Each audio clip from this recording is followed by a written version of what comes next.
folks, Troy Anderson here from Alpha Kettlebell Fitness, and I wanted to share with you another synergy series between the kettlebell and the TRX today. These are kind of a couple of the classic core movements with the kettlebell and TRX. The kettlebell is going to be a little bit more than core. The TRX are going to do pure core, and we're going to show you how they work together and how there's carryover and crossover between the two. First thing we're going to look at, and you see a lot of this, and you see a lot of this done kind of poorly, is the Kettlebell Renegade row. It's an awesome full body drill when done well. A lot of people try to do it for time or move through it too quickly, and it just kind of gets sloppy. And I'm going to go ahead and kind of show you a few of the key points where people get a little off target on. Usually, one of the key points here that we see a lot with the Kettlebell Renegade row is we want to lock in and use our musculature of our body to hold position while we're doing movement up front.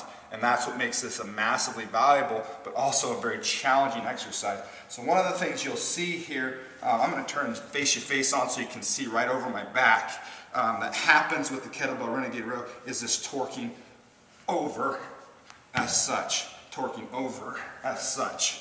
You lose. We're still doing work. It's still somewhat challenging because we've taken away a leg of the table, but we're not getting the maximum value from it. The other thing, I'm going to give you a different angle here and again in a second, is we'll see people go really high hips. Let's see if I can do this. And do stuff like this. Again, same situation. Core's not locked in, and that's usually an indicator, that we're not able to turn those things on, whether it's we're not able to stabilize with strength and do that movement up front. Sometimes it could mean the kettlebell's a little bit heavy, but most of the time it means we're not able to stabilize with strength through the core and through the lower body.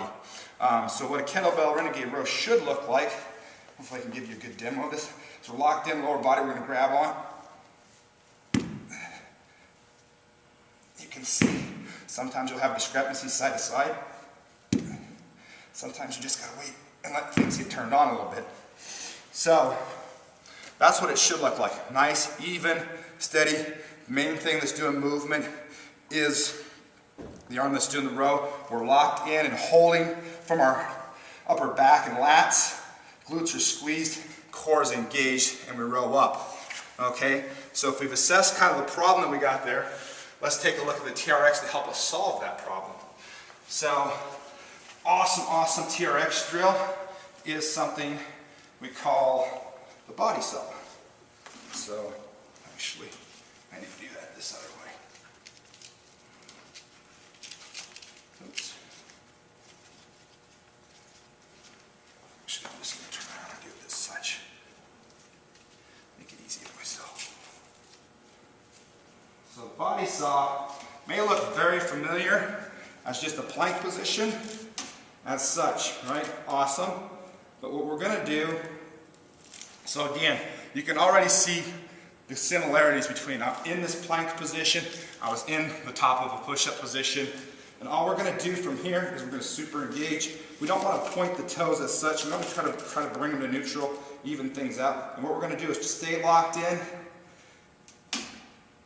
and use leverage against us. I'm going to slide a little more forward so I can get a little greater range of motion. So here, locked in, glutes squeezed, core engaged. Again, we're using leverage against us in this plane to challenge that stability strength that we need over here for the Renegade row. So again, that plank position, elbows underneath, tucked into neutral, extended, and back. Okay? So that's how the body saw is the solution, or at least a potential solution, to helping you if you have a couple of those problems, getting better at the Renegade row.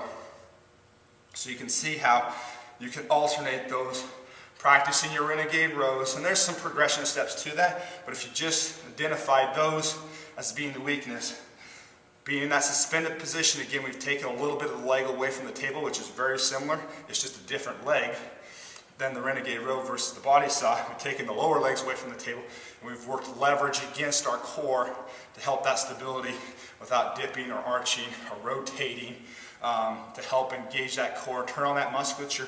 So you could potentially use the body saw as an activation drill if you did it for a little bit lower reps before you hopped over in to your classic kettlebell Renegade row. As such. So that's what we're looking at, the synergy between TRX, body saw, and kettlebell Renegade row, how they work together, how they can help each other get a little bit better at things, and how they can add variety and complexity to your training. Have a great day, and we'll talk to you soon.